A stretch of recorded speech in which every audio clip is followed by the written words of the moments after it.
next speaker is another comedian, Lizzie Cross. I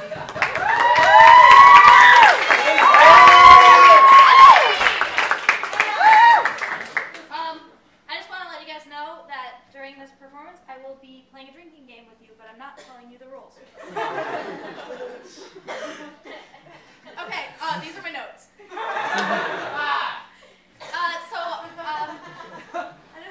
I didn't hear what you said. It sounded like cock.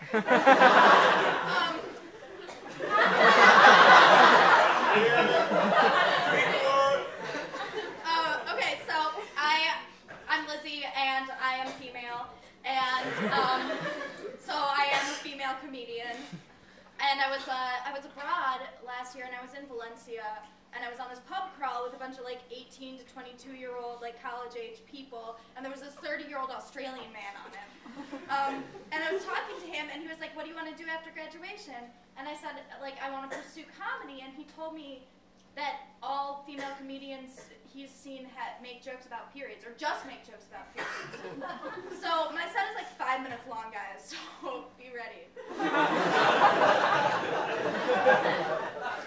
All right, unsexy transition. I've been thinking a lot about vampires.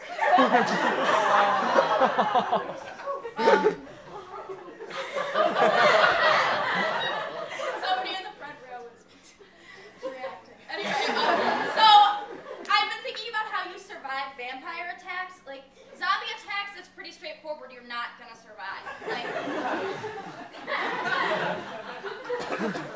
Like vampires, at least they're kind of incognito, right? There's this idea that vampires exist and we don't know, versus zombies, it's just an outbreak and it just happens and everybody knows and everybody dies. But like vampires, okay, so I have the tips for you. And I've been watching a lot of Buffy. I've read all the Twilight books, and I saw half an episode of True Blood. So, 1, scary music. If there's scary music, you're gonna get attacked. So, listen to it, and like, don't be alone anymore.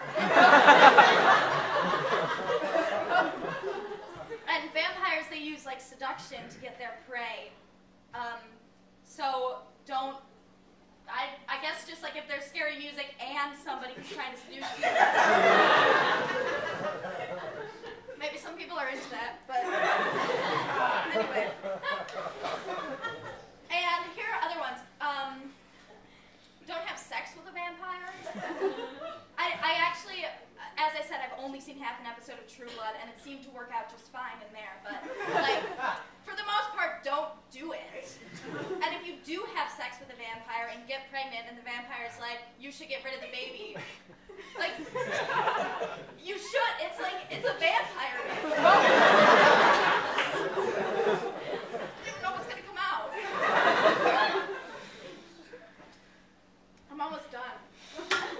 I didn't start with you guys, but anyway. So, similar, related to vampires, but not. I don't know if you've noticed, but like a lot of very popular bands have, and kind of the kind of bands that are popular, but they're also like indie rock. They have these names that are two unrelated nouns, like Arcade Fire, or Wolf Mother, or Vampire Weekend.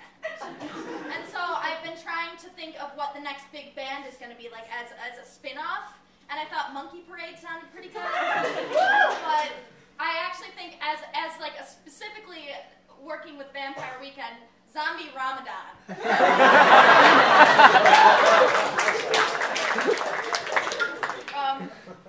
Okay, so when I was a sophomore and I was declaring my major, I'm actually a double major, but the one I declared first was math.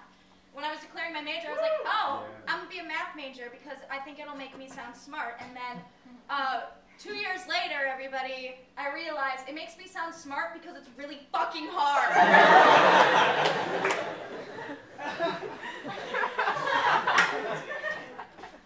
Okay. This is just kind of, I know that I'm pretty sure, like I saw most of you come in, none of you are major pop artists, but if ever you become like a writer for pop artists or become a pop artist, here's an open open letter to pop artists. Stop rhyming. You're like, oh, I'm singing about being in a club. I'm going to rhyme it with the word bub for champagne. Can we stop this? Like, you guys maybe don't listen to lyrics. I listen to lyrics a lot. And Lady Gaga does it in Telephone. She's like, when I'm up in the club sipping that bub. Can you imagine if somebody says that to you in person? Like, hey, dude, want some bub? No. No thanks. And then Black Eyed Peas tries to fix it by being like, I'm gonna be up in the club doing whatever I like. I'm gonna be popping that bub. League. Still doesn't count. But the only artist that I wouldn't get in a fight with about this is 50 Cent because obviously he can say bub. He can say whatever he wants. I just no.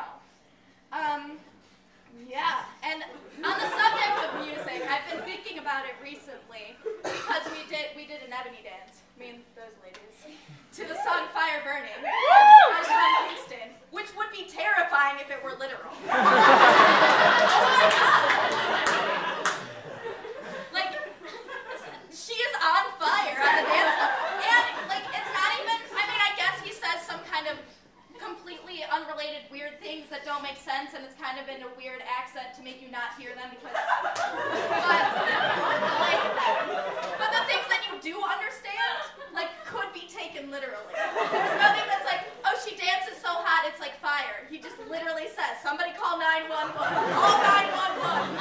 Like, you've got to cool her down. She's gonna burn the club down. Anyway, that's pretty much it. No, wait, I had one more literal thing. Something else that would be scary if it were taken literally. Speak of the devil and he shall appear.